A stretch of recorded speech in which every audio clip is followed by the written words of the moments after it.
Saudi আরবে এক আদালত হয়েছে। আদালতে দুই ভাই ঝগড়া করছে। এক ভাই বলছে মাকে আমি রাখবো, আরেক ভাই বলছে না মাকে আমি রাখবো। দোনো ভাই ঝগড়া করছে মাকে ঘরে রাখার জন্য। এরপর এক ভাই মাকে নিয়ে চলে যাচ্ছে, আরেক ভাই মাটিতে গড়া দিতে দিতে অবস্থা খারাপ। সৌদি আরবে আদালত হয় মা বাবাকে ঘরে রাখার জন্য, আর আমাদের দেশে আদালত হয় মা বাবাকে ঘর থেকে বের করার জন্য, ঠিক কিনা? যুবক, তোমাকে বলছি, তোমার বন্ধু তোমার আপন নয়, তোমার বউ তোমার আপন নয়, তোমার শ্বশুর শাশুড়ি তোমার আপন নয়। এই পৃথিবীর বুকে আপন হলো তোমার মা এবং তোমার বাবা। করোনা আসার পরে প্রমাণ করে দিয়েছে কে আপন। এক মেয়ে তার মাকে ফোন করে বলছে, মা আমার স্বামীর করোনা হয়েছে।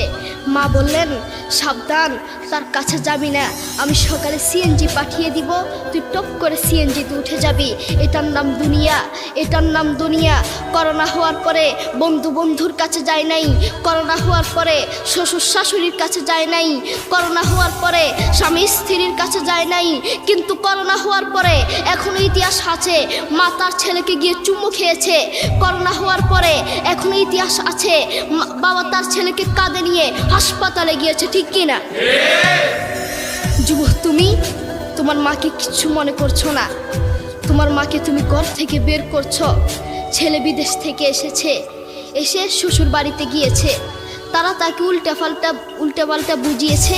এখন বাড়িতে এসে সে বলছে, মা তুমি আমার টাকায় খাও, আমার ঘরে থাকো, আবার আমার বউকে পিটাও। এই কথা শোনার পরে কি কোনো মার কলিজা আছে? মা বাথরুমে গিয়ে আধা ঘন্টা কাঁদতে লাগলেন। কেঁদে অজু করে নামাজে দাঁড়ালেন। নামাজ পড়ে আল্লাহর কাছে বলতে লাগলেন, আল্লাহ তুমি আমার মার উপর রাগ করিও না, আমার ছেলের উপর রাগ করিও না, ও ভুল করেছে, তুমি আমার ছেলের উপর রাগ করিও না, আমি আমার ছেলেকে বুঝাবো। এরপর মা গিয়ে ছেলেকে বুঝাচ্ছেন, বলছেন বাবা তুমি আমাকে বের করে দিবা, সমস্যা নেই, তুমি আমাকে বের করে দিও, কিন্তু আমার একটা স্বপ্ন আছে। ছেলে বললেন কি স্বপ্ন বলেন? মা বললেন তুমি বাজারে গিয়ে একটা পাকা আম নিয়ে আসবা, এসে তোমার বুকের উপর রাখবা, সকালে উঠে ওটা আমি খাবো। এরপর ছেলে বললেন আচ্ছা ঠিক আছে। ছেলে বাজারে গিয়ে একটা পাকা আম নিয়ে আসলো, এসে বুকের উপরে রাখলো। 5 মিনিট না যেতেই সেই আম পিঠের নিচে পড়ে চ্যাপ্টা হয়ে গিয়েছে। এরপর ছেলে মাকে বললেন, মা তুমি কি সকালে উঠে আমটা খাবে?